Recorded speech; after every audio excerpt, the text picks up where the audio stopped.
কিন্তু প্রকৃতপক্ষে ইট বালি সিমেন্ট দিয়ে আরেকটা রানা প্লাজা উঠবে, কিন্তু ওখানে একটা শ্রমিক কি আর উঠবে? যে শ্রমিক চলে গিয়েছে সে কি আর জীবিত ফিরবে? ফিরবে না।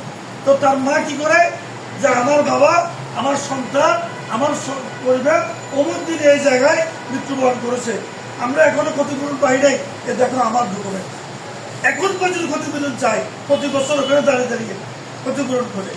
আর উন্নত বিশ্বে, উন্নত রাষ্ট্রগুলোতে আগে এরকম একটা রানা প্লাজার যদি কোনো শ্রমিক নিয়োগ হয়, ওই শ্রমিকের আগেই ইন্স্যুরেন্স করে, তার হাতের বিমা, তার মাথার বিমা, তার চোখের বিমা, তার পায়ের বিমা, অঙ্গ মাথার প্রত্যেকটা জিনিসের ইন্স্যুরেন্স করা আছে।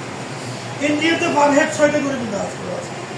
কিন্তু আমার দেশে আমরা ইন্স্যুরেন্সের কথা বললে আমরা কেন জানি উদাসীন। আমি সন্তান জন্ম দিতে জানি, সন্তানকে সুরক্ষা দিতে জানি, আমরা প্রতিষ্ঠান করতে জানি, কিন্তু আমরা প্রতিষ্ঠানটাকে